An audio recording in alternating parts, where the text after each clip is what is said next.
Thank you po sa paunlak ulit.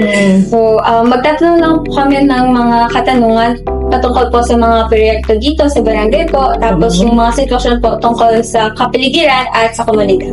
So, unang-una po is, ano-ano yung mga pangunahing programa nyo sa barangay at sa komunidad at kapaligiran? Kapaligiran. Kapaligiran. At my own knowledge, ang una-una namin, pinangangalagaan namin yung mga kabataan. Pag 10 o'clock na, automatic, hindi na sila pwede gumalagala. Kasi may carpet talaga.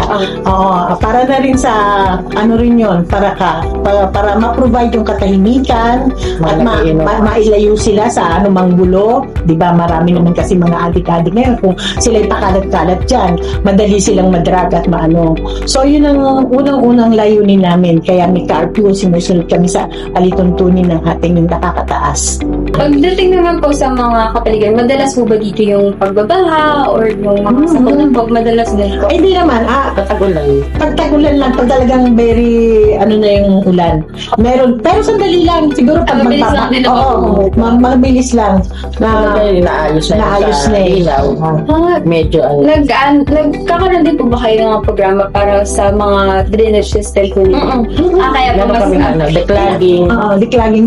2 times a year. 2 times a year. Napakasipag na naming buting chairman sa declogging.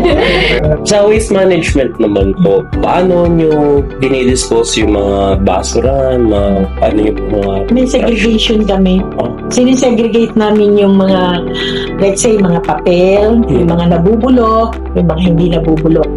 Parang may MRF din po ba kayo? Yung parang recovery facility po para sa mga plastic. Parang Meron nakalagay doon. Doon po sa pinakasal. Ang galing naman po. Everyday collection. Everyday collection namin. Everyday. Talaga po, everyday. Everyday collection. Anong oras po? 3:30. Na umaga po? Pagpasok po namin kanina, parang may mga nakita po kami parang mga solar panels po. May mga talagang sa buong barangay po may mga ganit po kayo. Ano yun? Solar. Mga solar po. Ilaw lang. Mga solar. Hindi ako labing, bali ang nilo ko solar, labing ito. Sabi Ito na solar namin, yes. Solar.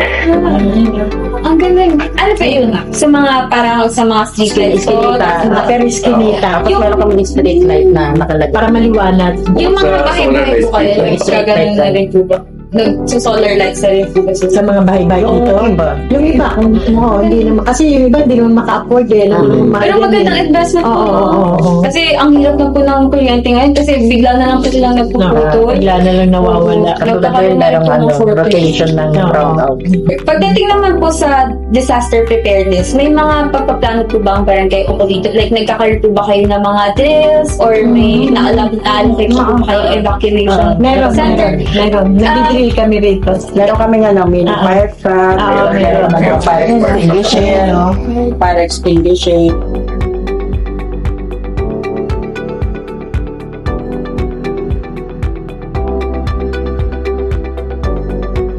Environment po, kunyari sa pagdating sa mga basura, ano po yung nyo ba? Wala. Okay na po. Okay. Pag tumawag ang barangay, mostly lahat ng tao Automatic na rin. nilalabas. Couple po may, nagbabaha po ba dito? So, may evacuation center po ba kayo? Wala po. One week lang. Tapos ng plan, wala lang. Pero may evacuation center. Meron yung maaari sa sila din. Sila din. Yung school po, kung yung project yung inaano nila tayo na gawa para dito po sa barangay. Maraming na project. Yung pag nagpapadiktal sila, maraming mga lahat na yung Like yung sa solar po. Yun lang po yung pinaka-main na ano po nila project. Nung kayo po yung kagawad na, ano po yung project na pinagawa? For environment po. Parang, tumutulong lang sa mga kabataan na nag-aaral. ano pong inaano dyan, nagbibigay po kayo Scholar. ng ano? Mga bata nag-aaral, kahit pa paano. Nagbibigay po kayo ng feeding program po, gano'n. Mga libre. Parang tulong ko lang na sariling pera ko.